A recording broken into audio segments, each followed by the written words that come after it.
The morning my girlfriend asked for space was supposed to be the start of everything we'd built toward. We had closed on the house 3 weeks earlier. A 3-bedroom craftsman in Fairwood, the kind of neighborhood with mature oak trees, and neighbors who waved from their driveways. We had toured 14 properties before we found it. She had cried a little when we walked through the kitchen the second time. I remember thinking that I had never loved her more than in that moment. The moving truck was booked for the following Saturday. Boxes were already stacked along the wall of my apartment. Kitchen stuff, books, the framed photos we'd been slowly combining into one shared collection. Everything was in motion. That morning, I came out of the bedroom to find my girlfriend sitting at the kitchen table, with a mug of coffee going cold in front of her. She had both hands wrapped around it but hadn't taken a single sip. The expression on her face was one I recognized. Quietness, not quite fear. Something carefully arranged. Like a person holding very still so they won't drop what they're carrying. "Will," she said. The way she said my name stopped me in the doorway. "Yeah?" She looked out the window. I sat down across from her. Whatever this is, I remember thinking, it isn't small. I need some time. I blinked. Time for what? She exhaled before we move in. I need a little time first. I laughed quietly, not because it was funny. Because my brain genuinely could not process the sentence. We signed the closing papers. We put down $64,000. The movers are coming in 8 days. I know. Then what does time mean? She swallowed. Colton reached out to me. That name landed like something thrown at full speed. I had heard it before, not often, not recently. Colton was a guy she'd dated in college. A photographer who traveled constantly, did editorial work, always had some story about some city he'd just come back from. They had dated for almost 2 years, then it ended when he moved to Austin for a contract, and neither of them did what it would have taken to hold it together. That was 6 years ago. She said she had been talking to him for a month, maybe a little longer. She said he was back in the area for a while. She said she still had feelings she hadn't fully addressed. I sat very still and listened to all of it. Then she said the sentence I have not forgotten once in the months since that morning. The sentence I would repeat back to myself, every time. The weakest part of me wanted to call her. She said, "If nothing comes of it, we can move into the house like we planned. I just need to know for sure. You know I choose you in the end." For a few seconds, the kitchen was completely quiet. I looked at my hands on the table. Then I looked at her. "So you're asking me to wait?" "I just need clarity." That word. Even then, before I understood anything about what was coming, that word made my jaw tighten. "I need you to be honest with me," I said. "Are you asking me to put the move on hold while you figure out whether you'd rather be with someone else?"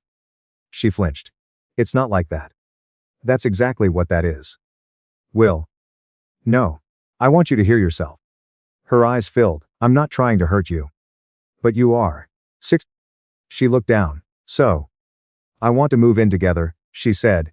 "I do. I just don't want to start something permanent when I'm not completely sure." I nodded slowly. "Okay, I hear you." She looked up, hopeful. "We're done." "What?" The word came out of her. Like something dislodged. Like she'd heard it in the wrong language. "We're done," I said again. "Will, that's not. You told me there's another man you have feelings for. You told me you want time with him to figure out what those feelings are. And you told me that if he doesn't work out, you'll come back to me. You said that." I said. "I choose you in the end." "No. You said if nothing comes of it. Those are not the same thing." Her expression broke open. "I didn't mean." I stood up. She stood up too. "You're overreacting. I'm not raising my voice. I'm not breaking anything. I'm being very clear with you. And I need you to hear it the same way you heard everything you just said to me." She crossed her arms. "I thought you loved me." "I do love you. That's not the issue." "Then why are you doing this?" I walked to the front door and opened it. "Because I'm not going to sit in a waiting room while you test something else. I'm not your insurance policy." She stared at me. "Please go." She left. Not immediately. There were 20 minutes of her moving between rooms, gathering her things. Her voice tight when she said she didn't want us to end like this. I sat on the couch and listened to every sound. Her makeup bag zipping closed. The quiet scrape of her toothbrush leaving the bathroom holder. The specific silence of a drawer that used to have her things in it. When the door finally clicked shut, I picked up my phone. The first call I made was to our real estate attorney. Her name was Miss Aldridge. Methodical. No nonsense. The kind of professional who had clearly helped people through worse. I told her what had happened in the same flat tone I used in work meetings. She walked me through the options. Because we had not yet moved in, and both names were on the deed, I had the right to sell my share. She told me what that would involve, what it would cost, how long it would take. I told her to start the process. Then I called the moving company and canceled the truck. The man on the phone asked if I wanted to reschedule. No, I said. Cancel it.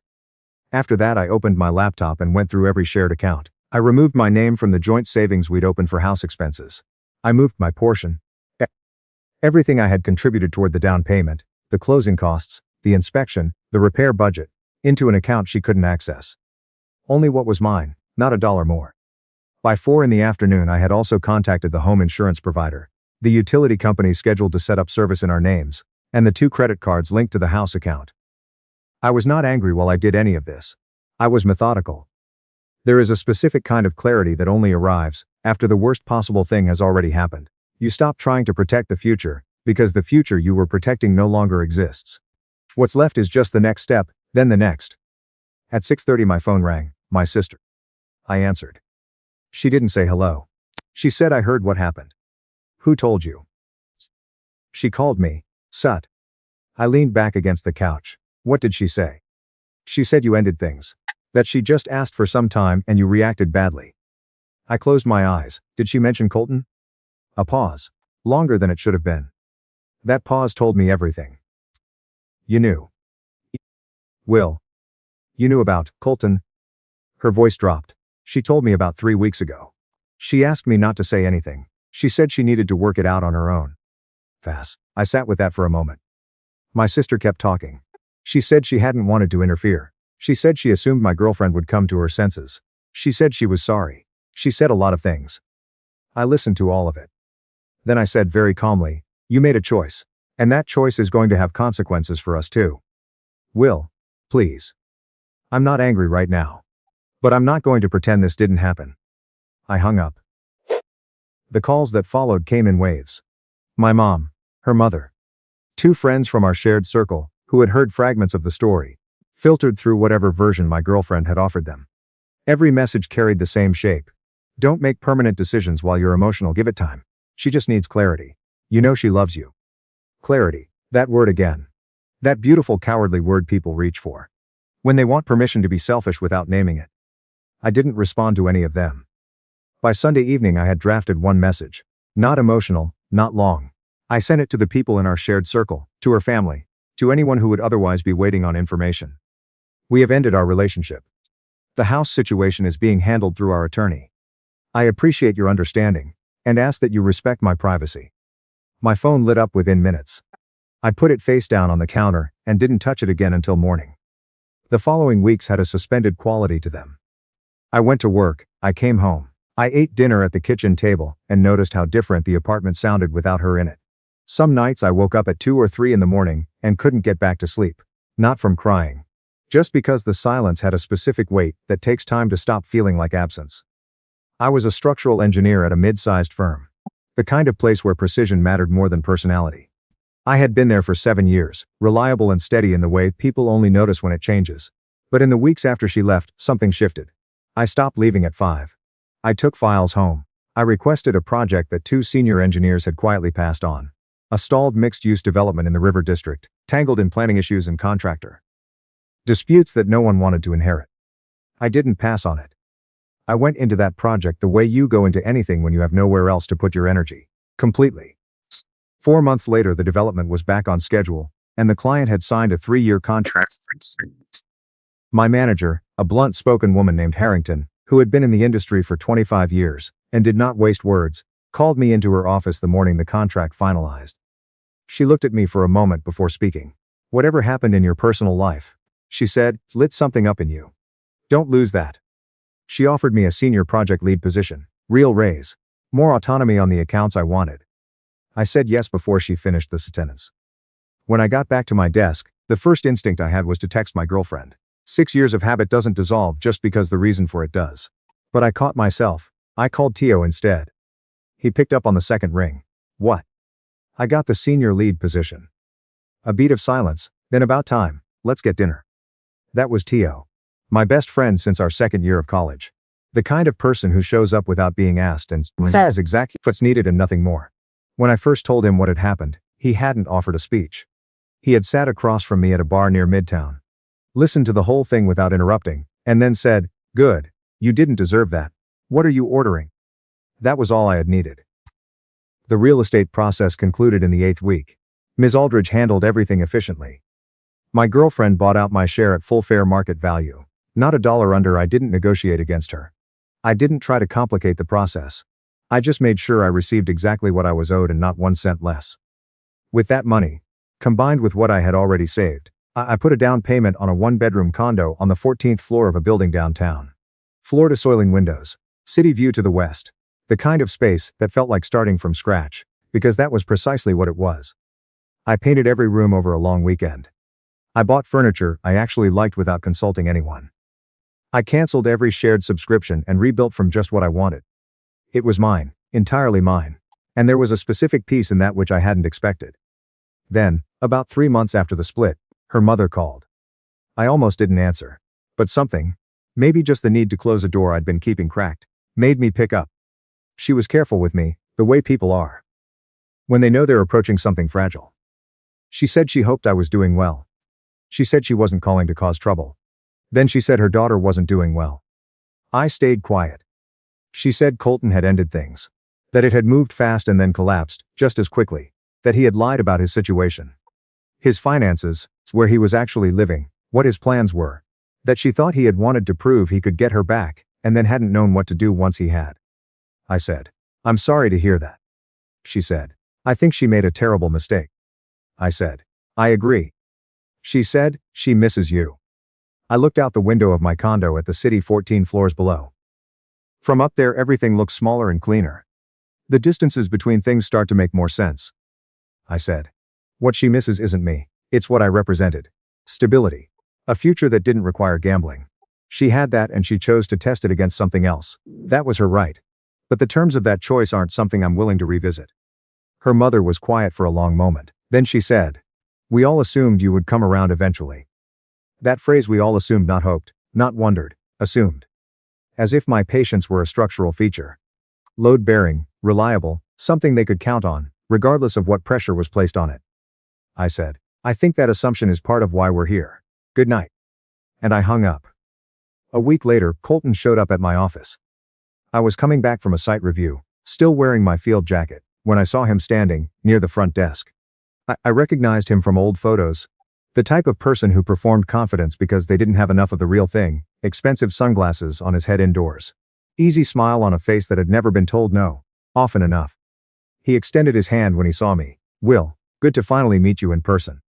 I didn't take the hand. "What do you need?" He dropped the smile half a step and recovered quickly. "Look, I just thought we should clear the air. She's been struggling, and I feel like part of that is the way things ended between you two. You're here to talk to me about how she's doing. I'm just saying she's not okay. That's not my responsibility anymore." His jaw tightened slightly. "You don't have to be cold about it. She didn't mean to hurt you." She knew exactly what she was asking when she asked it. The receptionist had gone very still. A couple of coworkers near the entrance were watching. Without appearing to watch, he stepped forward. "Look, man, you know she only stayed with you as long as she did, because you were the safe choice, right?" I almost smiled. "Is that what she told you?" "It's just the truth." I looked at him steadily. "Then why are you standing in my office right now?" "She's not with me." The safe choice removed itself from the equation. "So what exactly are you asking me to do?" He didn't answer that. "I'd like you to leave now." Harrington appeared at the edge of the hallway. She took in Colton, then me, then Colton again. The geometry of the situation was not difficult to read. "Is there a problem here?" Colton looked between us. "No problem." "Then I'd suggest you head out." Harrington's voice was completely neutral. "We have a full afternoon." He left. But at the door he turned back. "One last attempt at something. She's still in love with you, for whatever that's worth." I held his eye. "Then I hope she finds her way through it." He stood there another moment, looking for something in my expression that wasn't there. Then he walked out into the street. Harrington glanced at me. "Old situation?" "Something like that." She nodded once. "Back to work." I did. The months that followed were not painless. I want to be honest about that. Pain doesn't observe a schedule. Some mornings started fine and then a song came on in the car that we had played on a road trip 2 summers ago. and the rest of the hour was ruined. Some weekends I took longer routes to avoid streets we used to walk. The body holds a map of another person that the mind can't simply delete. But the wanting her back feeling was gone. That was the real change. I could feel her absence, without wishing for her presence again. Those are two different conditions. And learning the distance between them took longer than I expected. Tio had pushed me, gently and persistently, toward therapy. I had resisted, the way I resist anything that requires admitting a wound, went deeper than I wanted it to. But eventually I made the appointment. The therapist was straightforward and unhurried. In our third session she asked whether I had ever let myself be genuinely angry about what happened. I thought about it. Not really, I said. She said, why not?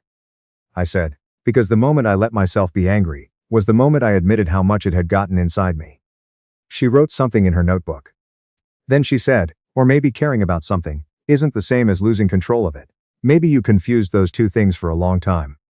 That stayed with me longer than most things do. By December the condo felt like home. The job felt like mine, in a different way than it had before. I had started running in the mornings again and picked up a project. Refinishing a built-in shelving in the hallway. Not because it needed doing, just because I wanted to make something with my hands that I could see when it was finished. 2 weeks before Christmas. I came home from a late-set meeting, and found her standing in my lobby. She looked different. Thinner, her hair was cut shorter than I remembered, and she was wearing a coat I didn't recognize, holding her bag strapped with both hands. When she saw me come through the revolving door, her eyes filled immediately. Will. I stopped. How did you get this address? Your sister. I made a note to have a conversation with my sister in the morning. I just need 10 minutes, she said. I was tired and cold, and had paperwork waiting upstairs. But I also understood that if I walked past her right now, this would become something unfinished that I'd carry around longer than I should. So I stayed where I was. She swallowed. Colton and I didn't work. It fell apart fast. He wasn't who I thought he was. He lied about his finances, about what he was doing, about how serious he was. I think he just wanted to prove he could get me back, and then didn't know what to do when he had. I said. I know. She looked surprised. Your mother? Her mother. I said. She closed her eyes briefly. Of course. I handled everything wrong, she said. Yes. I never stopped caring about you. I nodded. I believe that. But caring about someone and treating them like a contingency plan aren't mutually exclusive. You proved that. She flinched. I know, I see it now. She looked at me the way people look when they're not sure what they're hoping for, but they need to ask anyway. Is there any way back from this? I looked at her. Not with nostalgia. Not with the version of her I had planned a future around. Just the person standing in front of me, in this lobby right now. No, I said. She exhaled like something had been taken from her. Her eyes closed for a second. Will, I gave up something real. You didn't give it up, I said. You set it down to go after something else. When that broke, you came back to see if this was still here. That's not loss. That's consequence. She pressed a hand over her mouth. I took you for granted. I pressed the elevator button. I know. She said quietly. Did any of it mean anything to you? I looked at her, one more time. 5 years, I said. A house we chose together. A future I restructured entire life to build with you. Yes. It meant everything. Her shoulders shook. But what I mean to myself matters more now. That's what this year taught me. The elevator opened behind me. I stepped in. She stayed where she was in the lobby, arms wrapped around herself, watching the distance between us grow. She didn't reach for the door. She didn't say anything else. She just stood there the way people do when they finally understand that some things don't wait for you to be ready. The doors closed. I rode up alone. 14 floors above the street, I let myself into the condo, set my bag down, and stood at the window for a while. The city was lit below, traffic moving, storefronts still open, 2 people walking a dog at the corner, all of it indifferent to me in the best possible way. I hadn't won anything. There was no prize in what had happened. She had made a choice and now lived in its shape. I had made different choices and lived in theirs. That was the whole of it. But standing at that window, in a space that was entirely mine, I didn't feel like the man who had been left at the edge of a future that collapsed. I felt like the man who had walked out of the wreckage on his own, looked at what remained, and decided to build something better. Not for anyone watching, not to make a point, just because I still could. That turned out to be enough.